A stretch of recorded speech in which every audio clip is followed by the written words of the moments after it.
Assalamualaikum warahmatullahi wabarakatuh. Bertemu lagi dengan saya, yaitu Bapak Dareza Sori Muda Lubis. Hari ini kita akan belajar materi tentang Quran Surah Al-Asr. Sebelum belajar, mari kita berdoa dengan membaca Bismillahirrahmanirrahim. Rabbi zidni ilma warzuqni fahma. Shadaqallahul azim.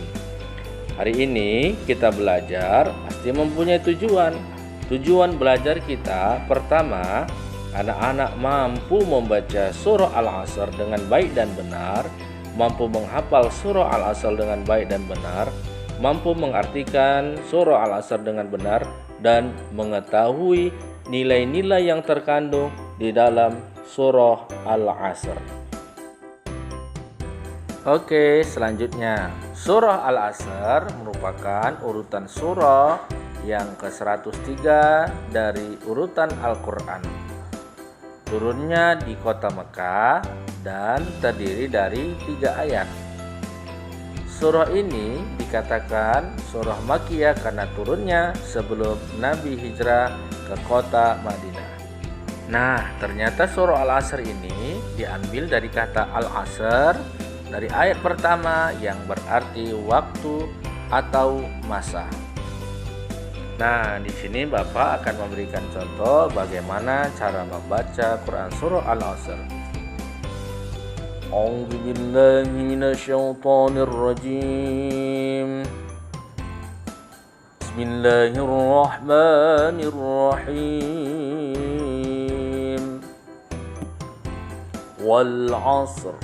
Innal insana lafi khusr illal ladzina amanu wa 'amilus solihati wa tawasaw bil haqq wa tawasaw bis sabr.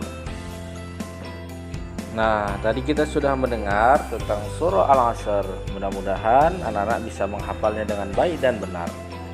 Jadi surah Al-Asr ini diturunkan Allah Subhanahu wa taala karena melihat sebuah kebiasaan orang Arab pada masa turunnya tersebut, yaitu pada masa tersebut orang-orang membicarakan tentang waktu, bahwasanya waktu mereka tak kala itu baik, itulah yang mereka puja-puja. Tapi ketika mereka gagal oleh waktu, maka mereka akan marah. Padahal Allah Subhanahu wa taala telah menjelaskan kepada kita pentingnya untuk menjaga waktu.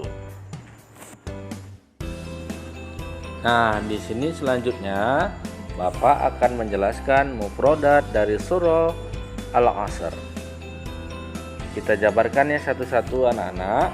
Yang pertama adalah wal asr. Ada pada kolom hijau yang artinya demi masa. Inna artinya sesungguhnya, insan artinya manusia.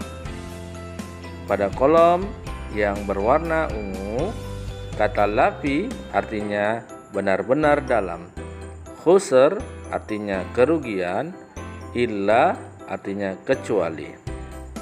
Pada kolom orange yang ketiga, alladzina artinya orang-orang yang amanu mereka beriman, wa amilus solihat beramal soleh, wa tawasaw bil haq pada kata wa tawasaw yang bergaris merah, yaitu artinya mereka saling menasihati, bil haq artinya kebenaran, dan bis sabar artinya kesabaran.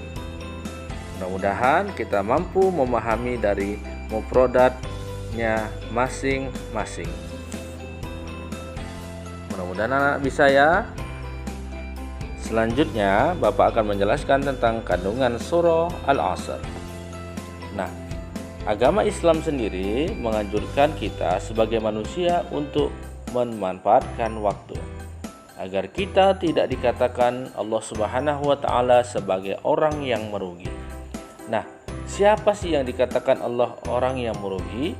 Yaitu orang-orang yang tidak pandai memanfaatkan waktu yang sudah Allah berikan, dan bahkan dia melakukan perbuatan yang sia-sia yang sama sekali tidak ada manfaatnya. Mudah-mudahan kita terhindar dari orang-orang yang merugi. Karena kita tidak mau menjadi orang-orang yang rugi, maka kita harus pandai-pandai menjaga waktu, mengkondisikan waktu. Insya Allah kita menjadi orang yang terbaik. Nah, anak-anak sekalian, nah pada berikutnya kita akan melihat gambar. Ada 4 gambar. Pertama yaitu gambar orang sedang bermain handphone. Gambar yang kedua adalah gambar orang yang sedang melakukan kegiatan mengaji. Dan gambar ketiga adalah gambar yang sedang melakukan diskusi. Keempat adalah gambar yang sedang melakukan permainan PlayStation. Nah, anak-anak sekalian, kita dapat melihat mana kira-kira gambar yang melakukan kegiatan yang positif atau kegiatan yang baik. Jadi anak-anak sudah tahu gambar keberapa? Ya, benar, gambar kedua dan gambar ketiga. Jadi gambar kedua, kita wajib memanfaatkan waktu dengan kegiatan yang baik, dengan membaca Al-Quran.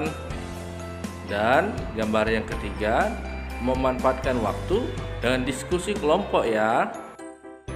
Mari sama-sama kita saling memanfaatkan waktu dengan baik dan benar. Setuju semuanya?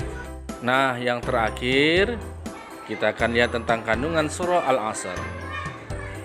Surah Al-Asr ini dikatakan Allah Subhanahu wa taala ada orang-orang yang merugi. Siapakah orang-orang yang merugi itu? Yaitu orang yang tidak pandai memanfaatkan waktunya. Dan ada orang yang tidak termasuk orang merugi. Siapa saja?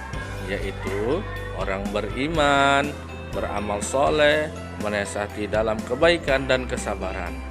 Tentu dari ketiga ciri ini, insya Allah Bapak doakan semoga anak-anak semuanya menjadi orang yang beriman, menjadi orang yang beramal soleh, saling nasihat menasihati kepada kebaikan dan kesabaran. Insya Allah kalau kita pandai memanfaatkan waktu, baik itu iman, amal, dan bentuk kebaikan lainnya akan kita raih. Demikian pembelajaran ini kiranya bermanfaat bagi kita semuanya. Sebagai kesimpulan, jadilah orang yang pandai memanfaatkan waktu. Terima kasih. Assalamualaikum warahmatullahi wabarakatuh.